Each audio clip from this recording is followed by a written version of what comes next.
À la une de l'actualité, Nyenenga d'or 2025, Dany Kouyaté, sacré étalon d'or. Après 28 ans d'attente, l'étalon d'or de Nyenenga retrouve enfin sa terre natale. Ce retour triomphal porte la signature d'un homme, Dany Kouyaté, avec son film Katanga, la danse des scorpions. Il écrit le nom du pays organisateur de la plus belle des manières dans l'histoire. Une histoire qui résonne comme un hommage au passé et un souffle d'espoir pour l'avenir. Bonsoir, les rideaux de la 29e édition du FESPACO se ferment et les portes de l'histoire s'ouvrent pour le Burkina Faso qui vient d'inscrire son nom 28 ans après sur le cahier d'honneur du FESPACO. La signature est de Dany Kouyaté avec son chef-d'œuvre Katanga ou la danse des scorpions, une œuvre magistrale qui a pu captiver et marquer les esprits à ce FESPACO 2025. Sous Francine Ouattara. Le jury décerne le talon d'or de cette 29e édition du FESPACO au film Katanga, la danse des scorpions. 28 ans. C'est le temps qu'il a fallu au Burkina Faso pour voir, enfin, l'étalon d'or de Nyenenga revenir sur sa terre natale. C'est un fils du pays, un maître du 7e art qui a relevé ce défi historique, Dany Kouyaté. Derrière ce triomphe, un homme de conviction. Dany Kouyaté, c'est avant tout l'héritier d'une lignée de conteurs. Fils de Sotiri Kouyaté, figure emblématique du théâtre et du cinéma africain, il grandit bercé par des récits ancestraux. Très tôt, il comprend que l'image peut être un puissant vecteur de mémoire et d'identité. Diplômé à l'Institut africain d'études cinématographiques de Ouagadougou et titulaire d'un DEA en cinéma obtenu en France, il incarne cette nouvelle génération d'artistes africains à l'aise entre tradition et modernité. Avec son film Katanga, la danse des scorpions, Dany Kouyaté inscrit son nom en lettres d'or au sommet du cinéma africain. Une consécration méritée par ce réalisateur visionnaire qui mêle avec fitness mythe africain et réalité contemporaine.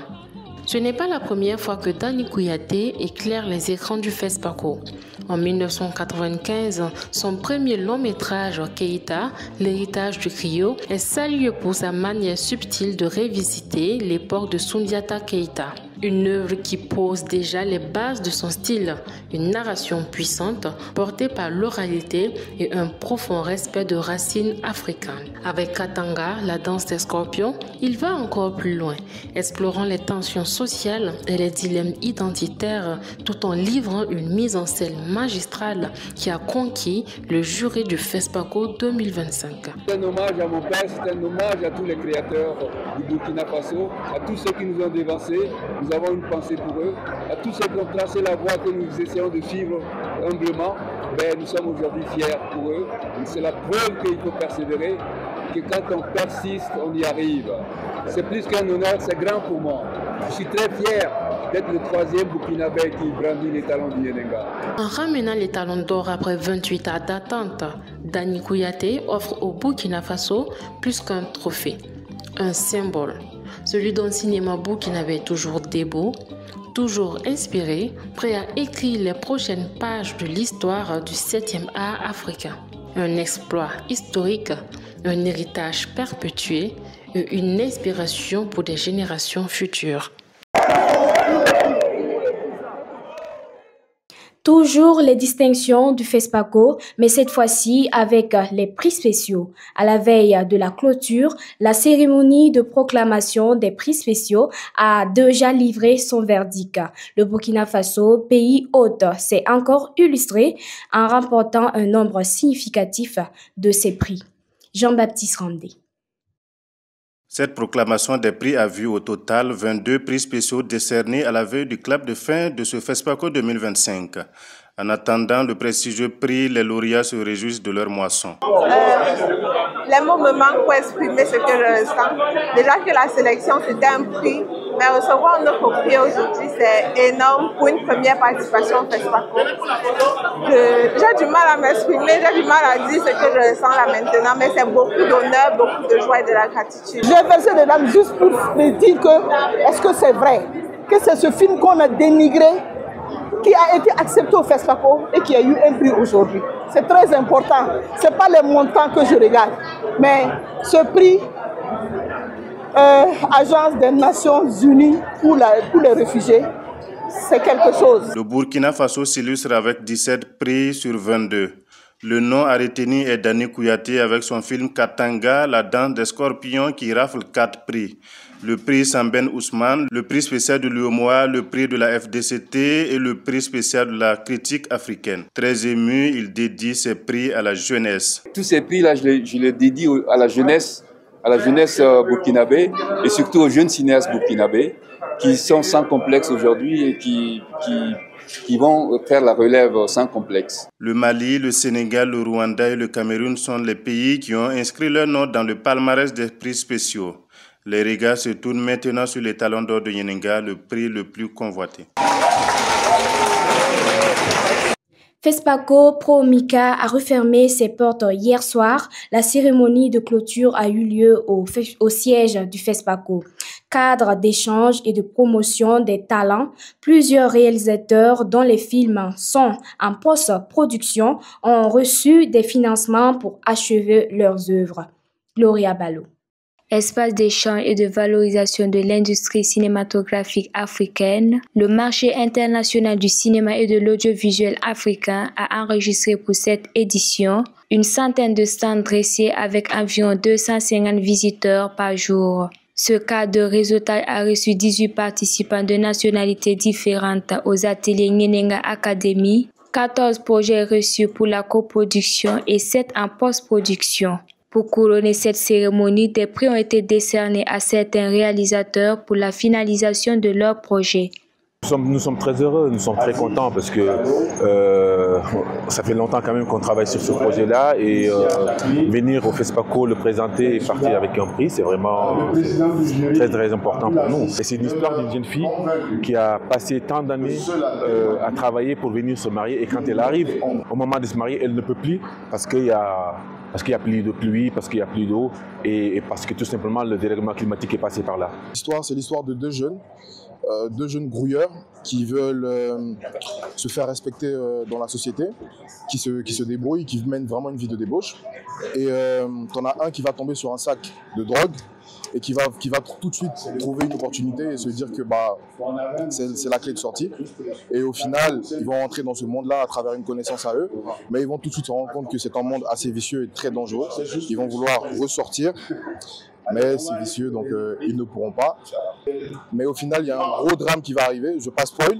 Quand le film il va sortir, vous allez le regarder. Mais c'est un sentiment de fierté parce que ça montre que les jeunes peuvent travailler. Cet appui de financement mis en place à l'occasion du FESPACO Pro Mica consiste à encourager les jeunes réalisateurs pour le rayonnement du cinéma africain, mais aussi de nouer d'autres collaborations avec les autres cinéastes.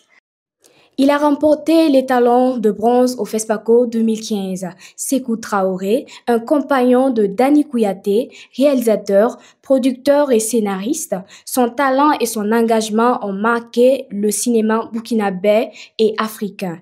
Il est à l'origine de plusieurs films qui abordent la société africaine et qui mettent la lumière sur les réalités méconnues.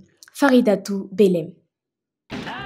C'est en août 1960 à Bobo-Dioulasso que voit le jour Sékou Traoré. Après une enfance passée à Ouagadougou, il développe très tôt une passion pour le cinéma et décide de s'engager sur cette voie. Déterminé à faire carrière dans le 7e art, il intègre l'Institut africain de l'éducation cinématographique INAFEC, où il fait partie de la dernière promotion avant la fermeture de l'institut. Si le cinéma le fascine, ce n'est pas l'écran qui l'attire le plus, mais la réalisation. Après l'obtention de sa licence en cinéma à l'INAFEC, il approfondit ses connaissances en poursuivant des études en sciences du langage au Conservatoire libre du cinéma français. Si le cinéma le fascine, ce n'est pas l'écran qui l'attire le plus, mais la réalisation. Après l'obtention de sa licence en cinéma à l'INAFEC, il approfondit ses connaissances en poursuivant des études en sciences du langage au Conservatoire libre du cinéma français afin de perfectionner son art. Les débuts de notre réalisateur dans le milieu du cinéma n'étaient pas une mince affaire. Quand on n'est pas connu, c'est comme ça. Il n'y avait pas beaucoup de fonds disponibles. Donc, les premiers courts-métrages que nous avons faits, nous avons cotisé entre réalisateurs, Dani Kouyaté, moi et puis Issa Traoré de Brahima. Et on a fait notre premier court-métrage et on a eu quelques appuis des aînés comme Idrissa Ouedraogo qui nous ont, à la vue des images, qui nous ont présenté à des producteurs pour qu'on puisse faire la finition de ce tout premier court-métrage. Ça s'appelait Bilakoro. Bilakoro, ça veut dire les non-initiés en Dioula. Ce que M. Traoré ignorait, c'est qu'un tout autre chemin s'ouvrirait à lui. Après la création de Saïlis Productions, la société avait besoin d'une personne compétente pour assurer la production. Par conséquent, Sékou Traoré, animé par la soif d'apprendre, s'est formé pour assumer ce rôle. En 2001, il produit Sia, le rêve du python, un film qui marquera l'histoire du cinéma africain. Il est également derrière la production de Rêve de poussière de Laurent Salguès, ainsi que d'autres œuvres ayant contribué à faire rayonner le cinéma africain sur la scène internationale.